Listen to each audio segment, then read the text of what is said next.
আচ্ছা, আপনারা একটা প্রশ্ন করেছেন যে রাসূলের জন্মদিবস পালন করা কবে থেকে শুরু হয়েছে এবং এর উদ্ভাবক কে? মোহাম্মদ সোহান ভাই প্রশ্ন করেছেন। রাসূল সাল্লাল্লাহু আলাইহি ওয়াসাল্লামের জন্মদিবস পালন করা কবে থেকে শুরু হয়েছে? এটা শুরু হয়েছে ৪র্থ হিজরি শতাব্দীতে, অর্থাৎ ১১০০ খ্রিস্টাব্দে শুরু করে ফাতেমি শিয়া শাসক মিশরে শুরু করে। এটা সুন্নি সমাজে প্রচলন করে ইরাকের একজন শাসক মুজাফফর ইবনে কুকবুরি ৬০৪ হিজরিতে এটা বেদাত।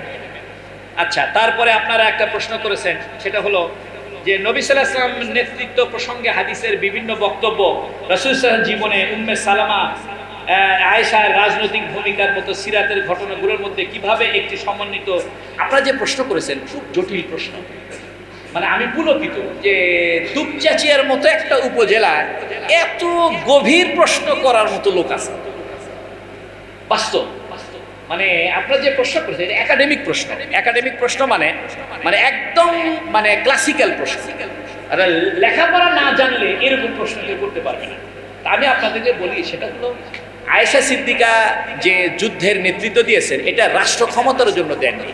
উনি একটা বিচার চেয়েছিলেন, ওসমানের হত্যার বিচার চেয়েছিলেন, ন্যায় প্রতিষ্ঠা চেয়েছিলেন। এই জন্য ইসলামে মহিলারা ন্যায় প্রতিষ্ঠার আন্দোলনে নামতে পারে, কিন্তু রাষ্ট্রপ্রধান হওয়ার যোগ্য নন ইসলামে। এই জন্য অনেকে ভুল একটা তথ্য দেয় যে আয়েশা সিদ্দিকা যুদ্ধের নেতৃত্ব দিয়েছে, রাষ্ট্রের নেতৃত্ব দিতে পারবে না কেন? উনি তো রাষ্ট্রের নেতৃত্বের জন্য যুদ্ধ করেনি, উনি যুদ্ধ করেছেন ওসমানের হত্যার বিচার চাওয়ার জন্য।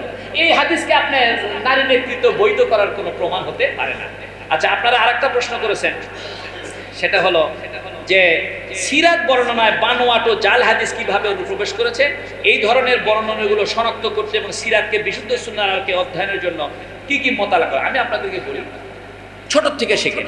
ছোট ছোট সিরাতের গ্রন্থ আছে, যেমন সবচেয়ে ছোটদের জন্য সিরাতে মুস্তফা, না সিরাতে খাতামুল আম্বিয়া, মুফতি শফি সাহেবের লেখা। আরেকটু বিস্তারিত সিরাতে মুস্তফা, আরেকটু বিস্তারিত আর রাহিকুল মাহতুম, আরেকটু বিস্তারিত আপনার এই যে ফিকহুস সিরা আল্লামা বুতির লেখা। তারপর আছে ফিকহুস সিরা আরেকজনের লেখা আছে আকরাম জিয়াল অমরের লেখা, সিরাতে ইবনে হিশাম, তারপর সিরাতে জাদুল মাআদ, বেদায়া ওয়ান নেহায়া, সিয়ার আলামে নুবালা। এই কিতাবগুলো আপনারা পড়তে পারেন। আমাদের সঙ্গে যোগাযোগ করলে আমরা আপনাদেরকে আরো ভালো পরামর্শ দিতে পারবো। হাদিসের মানদণ্ডে সিরাতের এমন কোনো ঘটনা আছে কি যে শাব্দিক, আচ্ছা শাব্দিক আক্ষরিক অর্থে গ্রহণ না করে রূপক অর্থে শিক্ষামূলক, এটা মনে রাখবেন। কোরআন হাদিসের প্রত্যেকটা শব্দ এটা শাব্দিক অর্থেই ব্যবহার হবে। যদি শাব্দিক অর্থে ব্যবহার করা না যায় তখন রূপক অর্থে ব্যবহার হবে। যেমন নবী নূরের তৈরি, এটা শাব্দিক অর্থে নয়, এটা রূপক অর্থে। নবীর চেহারা চাঁদের মতো, দেখেন নবীর চেহারা চাঁদের মতো। আমরা বলি না যে লোকটা গোলাপ ফুলের মতো, মেয়েটা গোলাপ ফুলের মতো, মানে কি গোলাপ ফুল বানাইছে। তো কবিতার ক্ষেত্রে যেগুলো শব্দ ব্যবহার হয় এগুলো রূপক। আচ্ছা, যাই হোক, তারপরে আপনারা আরো প্রশ্ন করেছেন যে সিরাতের উৎস কি। সিরাতের উৎস হাদিস, সাহাবীদের বর্ণনা এবং বিভিন্ন সাহাবীদের কবিতা। আর গারে হেরার উচ্চতা কত, এটা প্রশ্ন করেছেন। সেটা হলো 3.7 মিটার বা 12 ফুট দৈর্ঘ্য, প্রস্থ হলো 5.5 ফুট, আর উচ্চতা হলো আপনার 4 থেকে 6 ফুট। আর জিবরাইল আলাইহিস সালাম নবীর কাছে কয়বার এসেছেন? একটা সমাজে ভুল কথা চালু আছে, 6000 বার এসেছে, এটা ভুল কথা। নির্দিষ্ট কোনো সংখ্যা হাদিসে নাই। আচ্ছা, নবী আলাইহিস সালামকে জিবরাইল আলাইহিস সালাম নবীকে 2 বার আপন চেহারায় দেখছেন। একটা হলো গারে হেরাতে, আর একটা হলো মেরাজের সময় সিদরাতুল মুনতাহায়। আর আপনার নবী আলাইহিস সালাম ওনার চাচার কাছে ছিলেন প্রায় 42 বছর, 8 বছর থেকে 50 বছর পর্যন্ত উনি আবু তালেবের কাছে ছিলেন। আচ্ছা, এরপরে হাদিসে আপনার যে কোন আসমানে কোন ফেরেশতা, এটাও হাদিসে কোনো স্পষ্ট বর্ণনা নাই। আলোচনার শিরোনাম আমি দিতে চাই এভাবে একটি প্রশ্নের মাধ্যমে। প্রশ্ন হলো, 1400 বছর আগে একজন নবী দুনিয়াতে এসেছিলেন। উনি আরব ভূমিতে বসবাস করতেন। আরবি ভাষা ছাড়া কোনো ভাষা তিনি জানতেন না। তিনি তার জীবনে মক্কা মদিনার বাইরে শুধু 2 বার গিয়েছিলেন সিরিয়াতে। 12 বছর বয়সে তিনি সিরিয়াতে ব্যবসার জন্য গিয়েছিলেন বটে, মধ্য রাস্তা থেকে তাকে ফিরিয়ে দেওয়া হয়েছে। আর 25 বছর বয়সে তিনি আবার সিরিয়াতে ব্যবসার জন্য গিয়েছিলেন। এই 2 বার তিনি মক্কা মদিনার বাইরে গিয়েছেন। এছাড়া তিনি বর্তমানের যে জাজিরাতুল আরব বা সৌদি আরব বলি, এর বাইরে কোথাও তিনি যান নাই। তিনি লিখতে পারতেন না এবং লিখিত কোনো বিষয় তিনি পড়তে পারতেন না।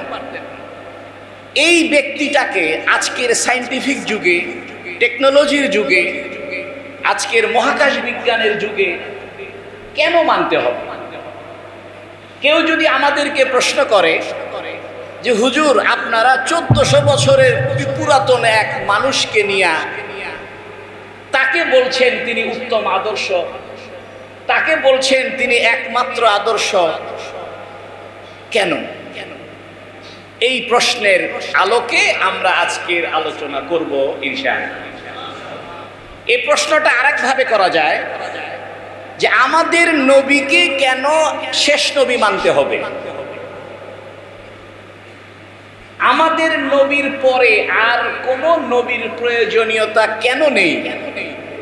কারণ যুগের পরিবর্তনে, সময়ের পরিবর্তনে, অবস্থার পরিবর্তনে নিত্য নতুন জ্ঞান বিজ্ঞানের আবির্ভাব হয়। তো যখন নিত্য নতুন জ্ঞান বিজ্ঞানের আবির্ভাব হয় তখন নিত্য নতুন নবী দরকার। 1400 বছরের পুরাতন একজন নবীকে আপনি বর্তমান টেকনোলজির যুগে, মহাকাশ বিজ্ঞানের যুগে, মাইক্রোবায়োলজির যুগে আপনি সেই লোকটাকে এখনো আলোচনায় রাখবেন এবং তার আলোচনাকে সামনে রেখে আমাদের জীবন গঠন করার কথা বলবেন?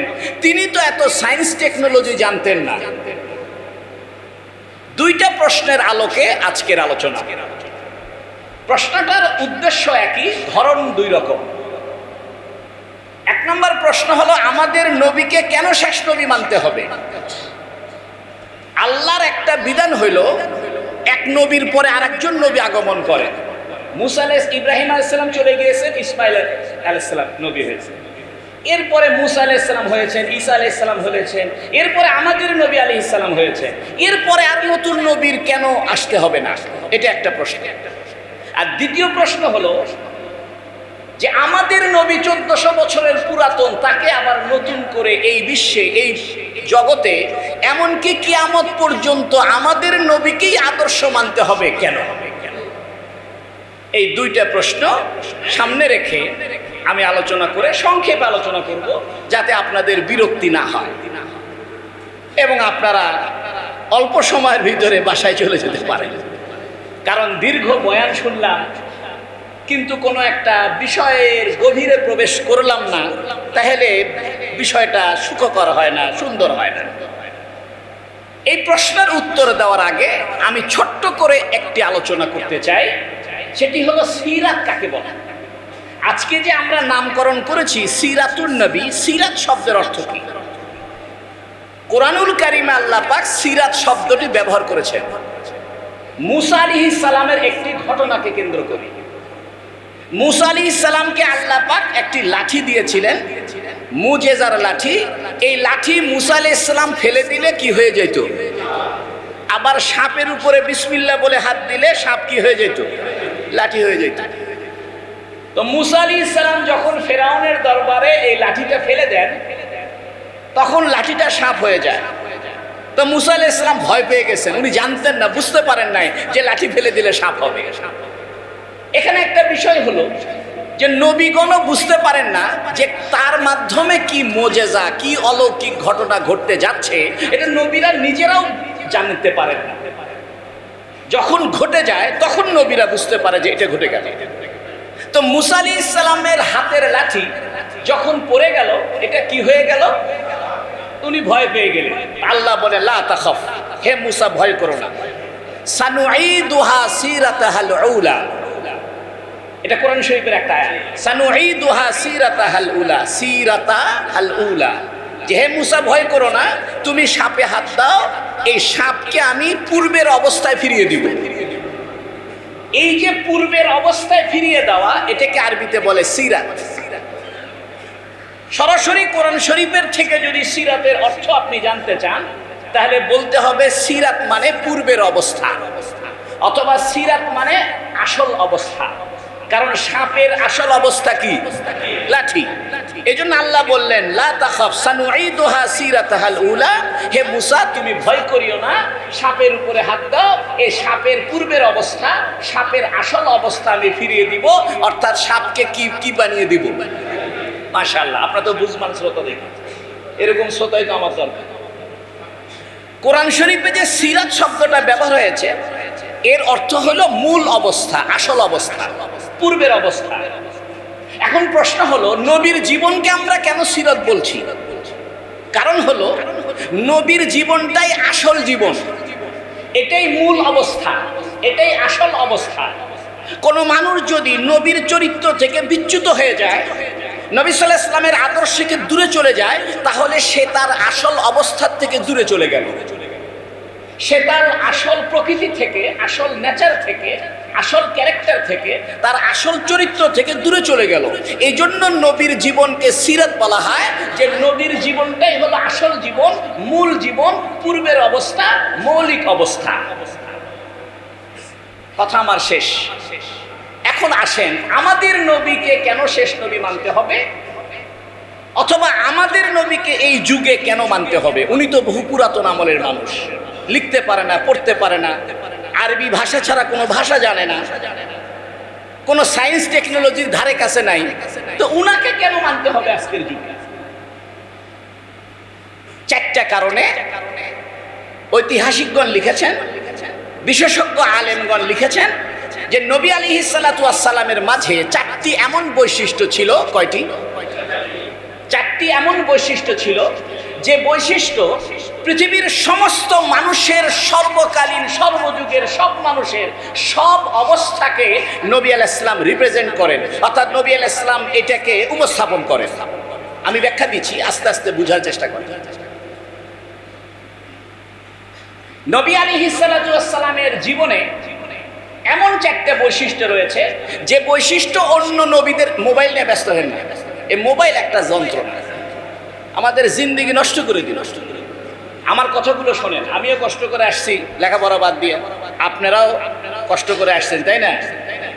আমি আমার 32টা বই আছে, আমি একটা নতুন বই লিখতেছি, মাথার মধ্যে ওই বই ঘুরতেছে সারাদিন, তা সময় পাইলেই লিখি, সময় পাইলেই লিখি। এই জন্য আমি সময়কে খুব টাইট করে, মানে আমার সময় অপচয় নাই, আলহামদুলিল্লাহ। আমার রুটিন করা আছে, একদম সময় সময় আমি উপস্থিত। দেখেন না, আমি একদম 7:30টায় এসে হাজির হয়েছি। আমি চাইলে তো 7টায় আসতে পারতাম, আসি নাই, কাজ করছি। এই জন্য আমার দিকে মনোযোগী হন। মোবাইল একটা আপনার চিন্তাকে ডাইভার্ট করবে, আপনার চিন্তাকে আরেক দিকে নিয়ে যাবে, মনোযোগটা বিচ্যুত হবে।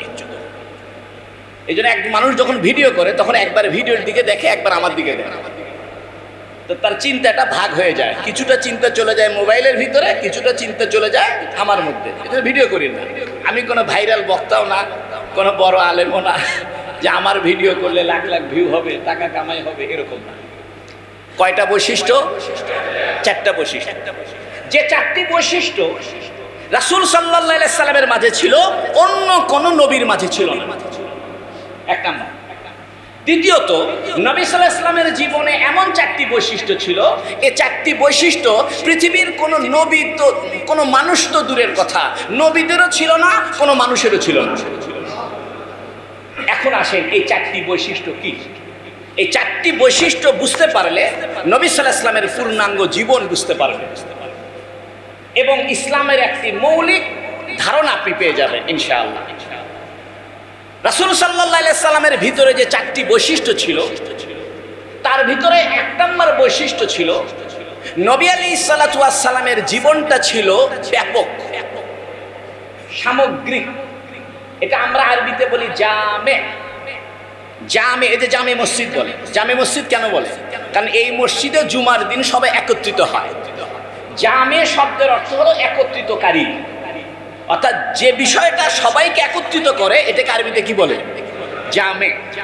নবী সাল্লাল্লাহু আলাইহি সাল্লামের চরিত্রের মাঝে এমন একটা বৈশিষ্ট্য ছিল, যে বৈশিষ্ট্যটা মানব জীবনের জন্ম থেকে মৃত্যু পর্যন্ত মানুষের জীবনে যত পরিস্থিতি সৃষ্টি হতে পারে, একজন মানুষের জীবনে যত অবস্থা সৃষ্টি হতে পারে, একজন মানুষের জীবনে যত সমস্যা হতে পারে, একজন মানুষের জীবনে যত ক্রাইসিস দেখা দিতে পারে, প্রত্যেক পরিস্থিতি, প্রত্যেক অবস্থা, প্রত্যেক সমস্যায়, প্রত্যেক ক্রাইসিসে নবী আলাইহিস সালাতু ওয়াস সালাম একটি দিক নির্দেশনা দিয়ে গেছেন। অর্থাৎ একজন মানুষের জন্মের থেকে নিয়ে মৃত্যু পর্যন্ত, জন্মের সময় কি করতে হবে এটা নবী দেখা দিয়ে গেছে। জন্মের পরে কি করতে হবে, ছোট্ট বাচ্চা আস্তে আস্তে বড় হবে, তাকে কিভাবে দুধ খাওয়াইতে হবে, তাকে কিভাবে কাপড় পরানো শিখাইতে হবে, তার কেমন নাম রাখতে হবে, তারপরে বাথরুমে কিভাবে যাবেন, বিবাহ কিভাবে করবেন, ব্যবসা কিভাবে করবেন, রাজনীতি কিভাবে করবেন, রাষ্ট্র পরিচালনা কিভাবে করবেন, যুদ্ধ কিভাবে করবেন, হাসি ঠাট্টা কিভাবে করবেন, রাগারাগি হইলে কি করবেন, স্ত্রীর সঙ্গে মনোমালিন্য হলে কি করবেন, শিশুদের সঙ্গে কেমন ব্যবহার করবেন, গাছপালার সঙ্গে কেমন আচরণ করবেন, পশু পাখির সঙ্গে কেমন আচরণ করবেন। অর্থাৎ একটা মানুষের জীবনে যা কিছু করণীয় হতে পারে, একটা মানুষের জীবনে যা কিছু করতে হতে পারে, যত পরিস্থিতি হতে পারে, যত অবস্থা সৃষ্টি হতে পারে, প্রত্যেক অবস্থায়, প্রত্যেক পরিস্থিতিতে, প্রত্যেক করণীয় বিষয়ে নবী সাল্লাল্লাহু আলাইহি ওয়াসাল্লাম একটা পূর্ণাঙ্গ দিক নির্দেশনা আমরা নবীর জীবন থেকে পাব।